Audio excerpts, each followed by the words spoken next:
조회 얼마나 왔나 보겠습니다. 오늘 당일 거래 내역.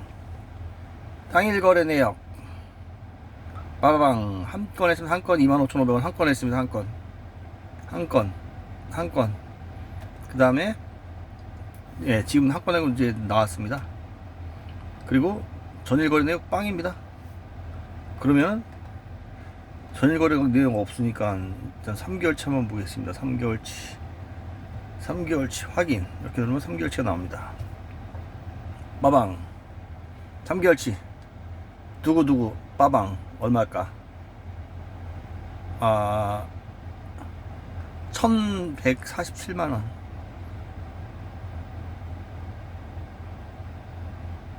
많이 했습니다.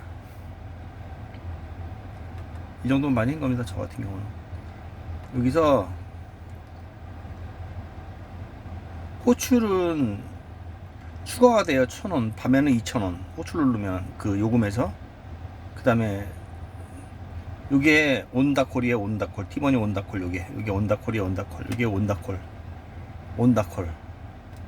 저는 가끔 사용할 때 있었습니다.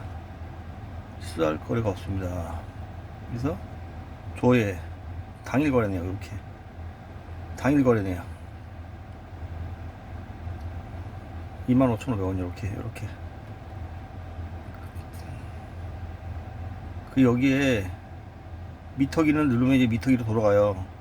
수기 결제는 이렇게 얼마 치면 이렇게 수기 결제하는 거고, 얼마 금액 치고 확인 누르면 수기 결제하는 거고, 가끔가다 수기 결제할 때 있습니다. 돈 더 준다 그러는 사람 있습니다.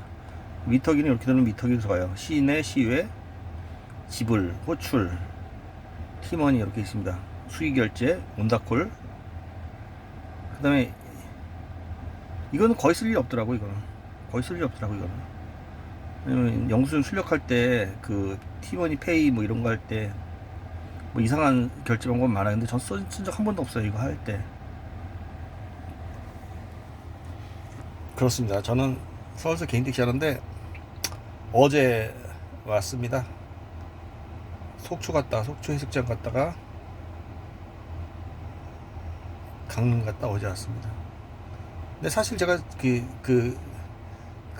어디야, 고성? 거기 통일전망대 바로 옆에 갔는데, 통일전망대는 휴업합니다. 지금 공사 중이어서 영업을 안 하더라고요. 근데 그 고성 갔다가 그 박명호 씨가 하는, 박명호 그분 외에 텔레비 많이 나왔잖아요. 그 뭐지? 그 자기 아내랑 아들 둘 데리고 남한으로 와 살고 있어요 지금. 근데 그분 사실 그 식당에 가서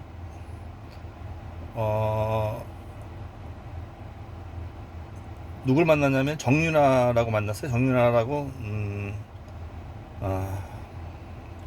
먼저 북한에서 넘어와가지고 대학교 때 그 교원대학교 음악과에 다녔는데, 그 바이올린 잘 해요. 그런 걸로 이제 음악대학을 다녔는데, 그 아버지도 뭐 방앗간도 하고 아주 부자였었어요.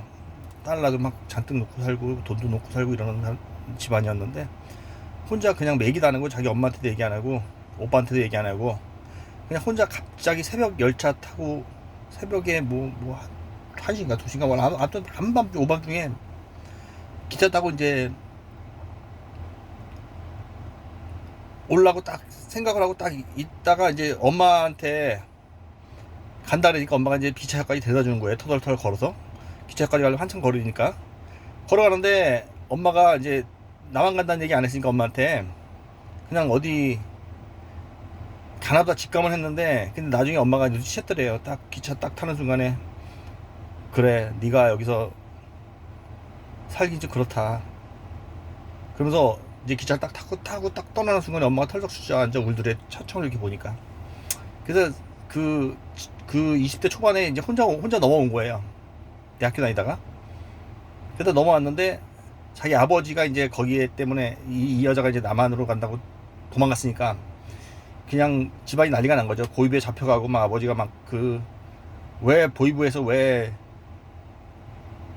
나한테 왜 오냐 막 싸우기도 하고 막 그러다가 이제 아버지도 같이 이 딸을 잡으러 간다고 북한을 떠나서 이제 중국으로 갔다가 우여곡절 때 잡혔다가 도망치다가 막 그 수갑찬채로 차에서 뛰어내린다고 막 도망치다가 막 그냥 그래서 간신히 어떻게 배 타고 와서 남한으로 왔어요. 근데 정윤아 이 친구는 태국 거쳐서 오니까 엄청 오래 걸린 거예요. 그러니까 이 사람이 아버지가 그 국정원에서 이제 조사를 받는데 창문으로 이렇게 보니까 자기 딸 목소리가 들리더래요. 딸하고 같이 국정원에서 딱 이렇게 상 보낸 건 아니고 이렇게 목소리가 들려서 보니까 딸이더래. 그래서 깜짝 놀래가지고 국정원 직원한테 만나게 해달라 뭐 이런 식으로 얘기를 했대. 그래서 뭐 어쨌든 간에 나중에 이제 만나서 같이 살았는데, 그러다 자기 엄마도 또 데려왔어요. 엄마도 데려왔는데 엄마도 오다가 또 감옥 가고 막 엄청 우여곡절 끝에 왔어요. 오빠도 오고. 그러니까 대단한 여자예요. 북한에 잘 사는데 이렇게 잘 사는 사람들은 사상이 바뀌어서 오는 것 같아. 남한으로 올 때 머릿속에 그게 바뀌어요, 이 생각하는 게. 그래서 남한으로 와서 지금 온 가족을 다 데려와서 남한으로 살고 있는데, 오빠도 좋은 직장 잡고 잘 다니고 있는데, 다 이 사람 덕분에 다 온 가족이 넘어온 거잖아요. 아버지도 지금은 좋아해 보니까는. 근데 어느 이렇게 한 사람이 결정하기가 쉽지 않아요. 이렇게 한 사람이 오기 때문에 어쩔 수 없이 온 가족이 오는 경우가 많아요. 근데 이 사람 같은 경우는 해피엔딩이죠. 그래도 왜냐면 온 가족이 다 왔으니까. 근데 딴 사람들은 가족이 못 오는 경우가 많잖아요. 그런 경우에 많이 불행하죠. 그 사람을 거기서 만났어요. 모래집에서 정윤아 씨를 만났어요. 그래서 만나서 남자랑 왔길래 남편이냐 그랬더니 아우 남편 아니에요, 남자친구예요. 그러더라고요. 아무튼 우연히 만났어요 거기서. 그래서 그리고 그 정명호 그분은 뭐 지금 아내랑 아들 둘하고 와서 잘 살고 있어요. 올 때 막내 아들이 안 온다 그래가지고 막 술 먹이고 뻗은 다음에 데려왔다는데 아무튼 어린 나이에 안 올 수 있죠. 와도 친구들이 그립고, 그리고 세대 교육을 많이 받았잖아요 어릴 때는. 그러니까 북한으로 다시 가고 싶고 와도.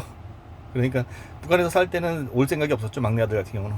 그러다 설득 끝에 설득도 안 되니까 술 먹여가지고 데려온 거예요. 술 챘을 때.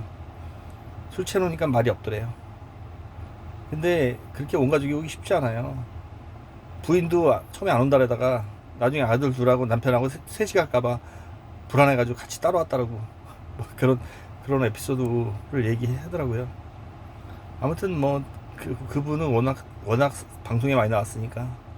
그래서 지금 횟집 하면서 그것도 정착하기 쉽지 않죠. 처음에 뭐 이사심 센터에서도 일을 했었고 많이 했었다더라고 여기저기서. 정착해서 아들 둘 데리고 마누라하고 며느리 둘이, 아들들이 다 결혼했어요. 근데 베트남 여자예요. 어리더라고. 21살하고 24살인가 이렇더라고. 두 베트남 여자. 큰 아들하고 작은 아들 다 베트남 여자 얻어가지고 베트남 여자 아주 잘하더라고. 식당 서빙하던데 잘하더라고요 갔더니. 그리고 부인도 주방에서 일 잘하고. 온 가족이 그거 같이 잘하는 것 같아요. 그러니까 이렇게 온 가족이 오기 쉽지 않아요. 근데 온 가족이 온 사람들은 행복하게 잘 사는 모습 보여주는 것 같아요. 이제 가끔가다 혼자만 넘어온 사람들이 힘들죠.